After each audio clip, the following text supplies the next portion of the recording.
Hello students, मैं पंकजा सिंह आज आपके समक्ष क्षितिज भाग 1 के गद्य खंड से दो बैलों की कथा का सारांश एवं प्रश्न उत्तर लेकर प्रस्तुत हूँ। दो बैलों की कथा प्रेमचंद द्वारा लिखी गई है। प्रेमचंद हिंदी साहित्य में उपन्यास सम्राट के नाम से जाने जाते थे। इनका जन्म सन 1880 एवं निधन 1936 में हुआ। इन्होंने विभिन्न उपन्यास, कहानियां, नाटक, निबंध आदि के साथ विभिन्न पत्र पत्रिकाओं का संपादन कार्य भी किया। इनकी भाषा सरल, मुहावरेदार तथा व्यावहारिक शब्दों से युक्त है। इन्होंने लोक भाषा में साहित्य का सृजन किया। इन्होंने अरबी, फारसी, अंग्रेजी के प्रचलित शब्दों का भी प्रयोग किया है। प्रस्तावना: दो बैलों की कथा की गणना प्रेमचंद की श्रेष्ठ कहानियों में की जाती है। इस कहानी के माध्यम से लेखक ने कृषक समाज और पशुओं के भावनात्मक संबंध का वर्णन किया है। उसके हीरा और मोती नामक दो बैल सीधे साधे भारतीयों के प्रतीक हैं। वे आजादी के लिए बार बार संघर्ष करते हैं और अंत में उसे पा ही लेते हैं। इस तरह परोक्ष रूप से यह कहानी आजादी के आंदोलन की भावना से भी जुड़ी है। पाठ का सारांश एवं शब्दार्थ आपको पीडीएफ में डिस्क्रिप्शन में मिल जाएगा। प्रश्न उत्तर। पहला प्रश्न, कांजी हाउस में कैद पशुओं की हाजिरी क्यों ली जाती होगी? उत्तर: कांजी हाउस में कैद पशुओं की हाजिरी इसलिए ली जाती होगी क्योंकि पहला, पशुओं की संख्या का ठीक ठाक पता चल सके। दूसरा, कोई पशु बीमार तो नहीं है, इसका पता लगाया जा सके। तीसरा, समूह में उत्पात मचाने वाले पशुओं की अलग व्यवस्था की जा सके। चौथा, पशुओं की संख्या नीलामी के योग्य है या नहीं, जानकारी प्राप्त करने के लिए। प्रश्न 2, छोटी बच्ची को बैलों के प्रति प्रेम क्यों उमड़ आया? उत्तर: छोटी बच्ची को बैलों के प्रति प्रेम उमड़ने के निम्नलिखित कारण हैं। पहला, छोटी बच्ची को उसकी सौतेली माँ सताती थी। यहाँ गया हीरा मोती पर अत्याचार कर रहा था। दूसरा, छोटी बच्ची की माँ मर चुकी थी, उसे अपनों से बिछड़ने के दुख का ज्ञान था। तीसरा, छोटी बच्ची माँ के मरने को अपना दुर्भाग्य मानती थी। वह हीरा मोती को उनका घर छूटने के कारण अपने जैसा ही अभागा समझती थी। चौथा, छोटी बच्ची छल प्रपंच से दूर थी। उसका निश्चल मन हीरा मोती पर अत्याचार देख द्रवित हो गया और प्रेम उमड़ आया। प्रश्न 3, कहानी में बैलों के माध्यम से कौन कौन से नीति विषयक मूल्य उभर कर आए हैं? उत्तर: कहानी में बैलों के माध्यम से अनेक नीति विषयक मूल्य उभर कर आए हैं। उनमें से कुछ निम्नलिखित हैं। पहला, सच्ची मित्रता। मुसीबत के समय हीरा मोती एक दूसरे का साथ देते थे। दूसरा, मिलजुल कर रहने की भावना। हीरा मोती ने बलशाली सांड को हराकर एकता में शक्ति का प्रदर्शन किया। तीसरा, परोपकार की भावना। हीरा और मोती ने दीवार तोड़कर सभी जानवरों को भगा दिया। ऐसा करते हुए वे स्वयं बंधन में पड़ गए। चौथा, नारी जाति का सम्मान। हीरा मोती ने बच्ची की अत्याचारी सौतेली माँ पर हाथ उठाने से मना कर दिया। पांचवा, स्वतंत्रता प्रियता। हीरा मोती संघर्ष करते हुए अंततः स्वतंत्रता प्राप्त किए। छठा, धर्म परायणता। हीरा मोती गया द्वारा पीटे जाने पर भी मालिक समझकर उन्होंने उस पर प्रहार नहीं किया। प्रश्न 4, प्रस्तुत कहानी में प्रेमचंद ने गधे की किन स्वभावगत विशेषताओं के आधार पर उसके प्रति रूढ़ अर्थ मूर्ख का प्रयोग न कर किस नए अर्थ की ओर संकेत किया है? उत्तर: गधे को उसके स्वभाव के आधार पर मूर्खता का पर्याय समझा जाता है, पर प्रेमचंद ने उसकी स्वाभाविक विशेषताओं, सरलता और सहनशीलता के आधार पर एक नए अर्थ की ओर हमारा ध्यान खींचा है। गधे में निहित गुणों के आधार पर लेखक ने उसकी तुलना ऋषि मुनियों से की है।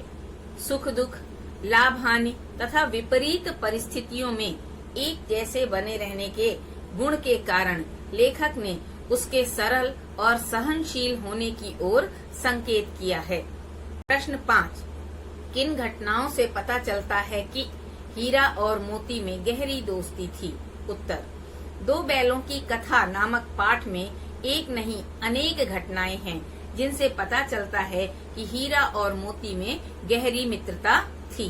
जैसे पहला, हीरा और मोती एक दूसरे को चाटकर और सूंघकर एक दूसरे के प्रति अपना आभार प्रेम प्रकट किया करते थे। दूसरा, हल में जोते जाते समय दोनों की यही कोशिश रहती थी कि ज्यादा से ज्यादा भार अपनी ओर ही रहे।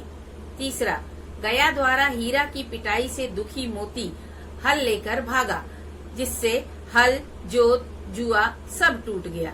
चौथा, सांड द्वारा एक पर आक्रमण करते ही दूसरा सांड के पेट में सींग घुसेड़ देता था। इस प्रकार दोनों की जान बची तथा सांड को हारना पड़ा। पांचवा, मटर खाते समय मोती के पकड़े जाने पर भी हीरा वापस लौटकर आया और दोनों को कांजी हाउस में बंद कर दिया गया। छठा, कांजी हाउस की दीवार गिराने की कोशिश करने के कारण हीरा को मोटी रस्सियों से बांध दिया गया। मोती चाहता तो अन्य पशुओं के साथ वह भी भाग सकता था, पर वह हीरा का साथ देने के लिए वहीं रुक गया। प्रश्न 6, लेकिन औरत जात पर सींग चलाना मना है, यह भूल जाते हो? हीरा के इस कथन के माध्यम से स्त्री के प्रति प्रेमचंद के दृष्टिकोण को स्पष्ट कीजिए।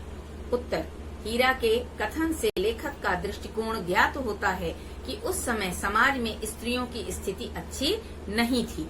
वे पुरुषों द्वारा शोषित थीं। सामाजिक नियमों के अनुसार स्त्रियों को शारीरिक दंड देना अनुचित है। लेखक स्त्रियों की प्रताड़ना का विरोधी है। वह नारियों के सम्मान का पक्षधर है। वह स्त्रियों तथा पुरुषों की समानता का पक्षधर है। प्रश्न 7, किसान जीवन वाले समाज में पशु और मनुष्य के आपसी संबंधों को कहानी में किस तरह व्यक्त किया गया है? उत्तर, पशु आदिकाल से ही मनुष्यों का साथ देते रहे हैं। मनुष्य ने कभी उन्हें अपनी सुरक्षा के लिए पाला तो कभी आर्थिक लाभ के लिए। किसान जीवन में किसान हल चलाने, बोझा ढोने, पानी खींचने तथा सवारी करने के लिए पशुओं का प्रयोग करते रहे हैं। पशु भी अपने चारे के लिए मानव जाति पर ही निर्भर रहा करते थे। कहानी में झूरी अपने बैलों को प्यार करता है तथा उनके खाने पीने का ध्यान रखता है। तभी वे हर मुसीबत पर विजय पाते हुए प्रेम न करने वाले गया के घर से भागकर पुनः झूरी के पास वापस आ जाते हैं। प्रश्न 8, इतना तो हो ही गया कि 9-10 प्राणियों की जान बच गई। वे सब तो आशीर्वाद देंगे। मोती के इस कथन के आलोक में उसकी विशेषताएं बताइए। मोती के उक्त कथन के आलोक में उसकी निम्नलिखित विशेषताएं प्रकट होती हैं। पहला, मोती स्वभाव से उग्र जरूर है परंतु दयालु भी है। दूसरा, मोती का स्वभाव परोपकारी है। वह कांजी हाउस में बंद जानवरों की जान बचाता है। तीसरा, मोती सच्चा मित्र है। वह मुसीबत के समय हीरा का साथ नहीं छोड़ता। चौथा, मोती अत्याचार का विरोधी है। वह कांजी हाउस की दीवार तोड़कर अत्याचार का विरोध करता है। पांचवा, मोती साहसी है। वह हीरा की मदद से सांड को पराजित करता है। प्रश्न 9, आशय स्पष्ट कीजिए। क, अवश्य ही उनमें कोई ऐसी गुप्त शक्ति थी जिससे जीवों में श्रेष्ठता का दावा करने वाला मनुष्य वंचित है। ख, उस एक रोटी से उनकी भूख तो क्या शांत होती, पर दोनों के हृदय को मानो भोजन मिल गया। उत्तर क, हीरा और मोती गहरे मित्र थे। वे एक दूसरे के बिना कुछ कहे एक दूसरे के भावों को समझ लेते थे। उनके पास अवश्य ऐसी कोई शक्ति थी जिससे ऐसा होता था। मनुष्य स्वयं को प्राणियों में श्रेष्ठ मानता है, पर उसके पास यह शक्ति नहीं है कि वह दूसरों के मनोभावों को समझ सके। ख, गया के घर हीरा मोती को काम तो बहुत करना पड़ता था, पर उन्हें खाने में सूखा भूसा ही दिया जाता था। बैलों पर अत्याचार देख उसके घर की छोटी लड़की रात में उनको एक एक रोटी दे जाती थी। यद्यपि इससे उनकी भूख कम नहीं होती थी, तथापि उस बच्ची का प्रेम और त्याग उनमें उत्साह तथा शक्ति का संचार कर देता था। उसी से उनका पेट भर जाता था। प्रश्न 10। गया ने हीरा मोती को दोनों बार सूखा भूसा खाने के लिए दिया, क्योंकि 4 ऑप्शन दिए हैं, इनमें से कौन सा सही है आपको बताना है। क. गया पराये बैलों पर अधिक खर्च नहीं करना चाहता था। ख. गरीबी के कारण खली आदि खरीदना उसके बस की बात न थी। ग. वह हीरा मोती के व्यवहार से बहुत दुखी था। घ. उसे खली आदि सामग्री की जानकारी न थी। उत्तर ग सही है, वह हीरा मोती के व्यवहार से बहुत दुखी था। धन्यवाद। यह थी 2 बैलों की कथा। PDF आपको डिस्क्रिप्शन में मिल जाएगी।